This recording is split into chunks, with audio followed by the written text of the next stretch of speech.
Well, hello there, folks.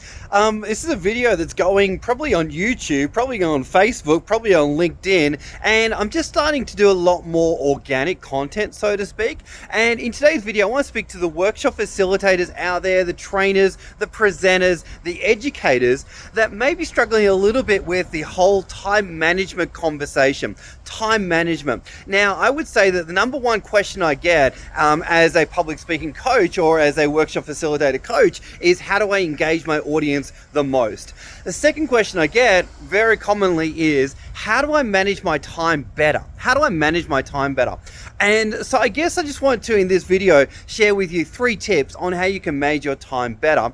Now, it really comes back to, ultimately, do you value your audience, and actually do you value the outcome that you're trying to create for them? Now, with time, we can either go over time, which is very bad. We can go under time and not have enough to say, and that's bad too. Or we can be on time. Now, I define being on time as basically achieving the outcome that we are looking to achieve and that your audience are looking to achieve as coming along to your session and whatever that is in their mind, right? So 3 tips on how to make your time management even better. Number 1 is actually know in the room, have some time indicators. Actually have your watch, actually have your phone, actually have your laptop clock, actually have a clock underneath the table where you are presenting. So be aware of what time it is and how long things are taking. Very obvious one,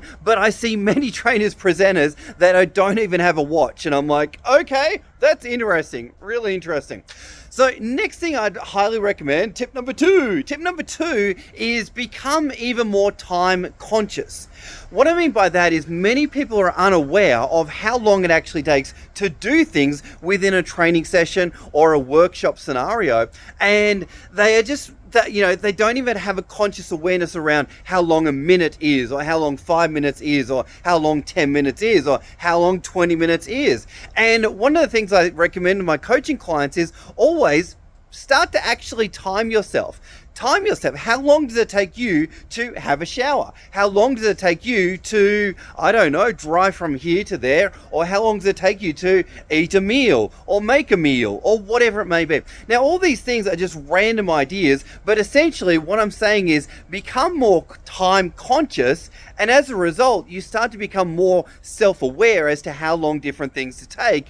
And also, as a side note on that, how long it takes to maybe set up a quiz and do a quiz. How long does it actually take to hand out a handout? How long does it actually take to complete a segment in your workshop? All right.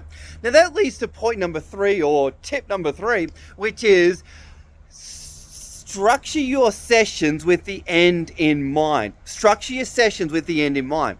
Now, I have a particular model that I use, one of many models that I talk about in my book and my workshops that I run. But one of the many models I use is the TOA model. And that's basically topic, outcome, and activity.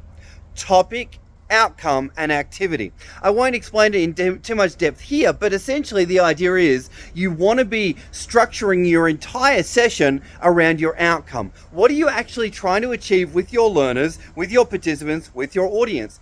And the idea is that if you're running out of time, we'll take stuff out. Take stuff out so that you get to the core ingredients, the core thing that's going to create the transformation that you're actually looking to create, right? So if you've got like 100 slides that you're getting through, hopefully you don't, but you realize that you're running out of time, we'll cut out 20 slides, get to the point, get to the activity, and get to the things that are going to create the transformation.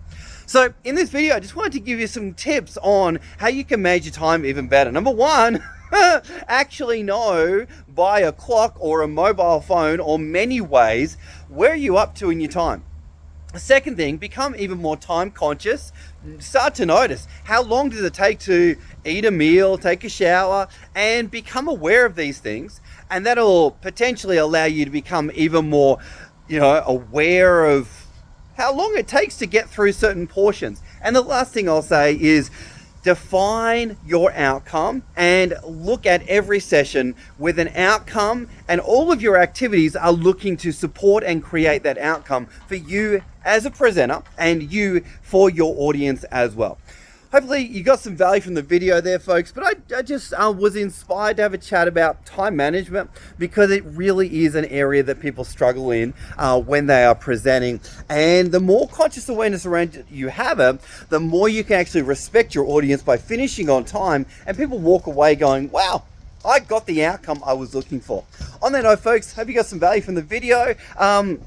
If you want to find out more about these tips and these kind of things, check out my book. And also, I do have that event that's coming up in July. You may be interested in looking at some higher level advanced tips on presenting and training, and you may want to come along to that. That'd be great. Would love to have you there, and shoot me a message if you want to find out about that. Thanks for watching, team. Hope you have an amazing week ahead of you. Bye for now.